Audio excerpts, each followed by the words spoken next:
Et c'est faux! En fait, il n'y a pas vraiment de traces historiques du supplice de la planche et c'est probablement encore une invention des auteurs du 19e siècle.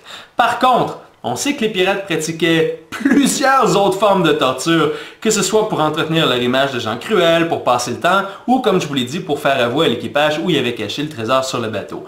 Donc, je vais commencer à vous donner la liste des moyens de torture en commençant par ce que je considère comme étant le moins pire, c'est-à-dire de prendre des allumettes et de les faire brûler entre les doigts des suppliciés.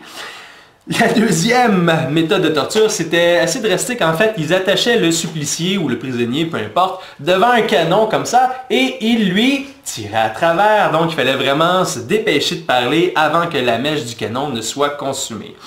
Une autre méthode consistait en fait à attacher le prisonnier au mât. Comme ça, on lui lançait des bouteilles et d'autres objets dangereux et parfois même, quand on en avait sous la main, on déposait des insectes vivants sur ses plaies.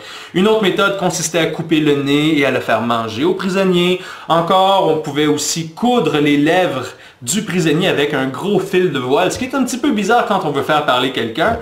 Encore, tiens, on attachait le prisonnier par ses quatre membres, donc par les deux bras et les deux jambes par terre, et en fait avec des petits pieux comme ça. Alors son corps était comme suspendu au-dessus du sol, et qu'est-ce que les pirates faisaient? Ils prenaient des grosses planches de bois, et ils tapaient pas sur le corps, non monsieur, ils tapaient sur les cordes. Alors les secousses faisaient en sorte que le supplicié avait probablement des sortes d'hémorragies internes qui commençaient. Encore deux autres pour vous. Évidemment, le chat à 9 queues, qui est une forme de fouette, et on donnait toujours 39 coups ou moins. Pourquoi 39 coups ou moins? Parce qu'apparemment que la Bible dit que c'est impossible de survivre à 40 coups et plus. Donc, c'était quand même d'excellents chrétiens que nos pirates. Un dernier, non le moindre, on l'appelle la grande cale, où le prisonnier en fait était mis-nu et attaché par les bras et les jambes comme ça, comme un petit paquet, et on l'envoyait en dessous du bateau où évidemment, accroché après la coque, vous avez des coquillages très coupants. Et on récupérait finalement le prisonnier, idéalement en un morceau, de l'autre côté. Il y avait aussi un pirate qui était nommé le Dispenser of Justice, donc le dispensaire, le fournisseur de justice, qui lui, son rôle était tout simple. En fait, quand il y a un bateau qui était capturé, il demandait aux membres de l'équipage comment leur capitaine les traitait, et si la réponse était positive, alors parfois, le capitaine était libéré et même récompensé.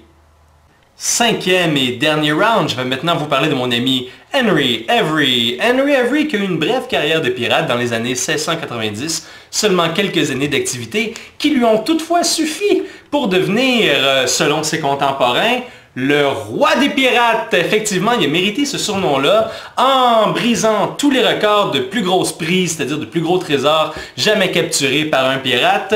Et comment il a fait ça? Tout simplement en attendant dans la mer d'Arabie que le gros bateau des Moghols, les Moghols qui étaient une des grandes puissances dans le sous-continent indien à l'époque, donc reviennent d'un pèlerinage à la Mecque, parce que les Moghols étaient des musulmans. C'est eux, entre autres, qui ont fait construire le Taj Mahal en Inde. Alors, donc, à bord de leur bateau, qui était immense, il y avait un trésor qui était tout autant immense, et c'est Henry Avery qui est allé le chercher avec sa petite gang. Vrai ou faux, Henry Avery a été le roi des pirates selon les gens de son époque.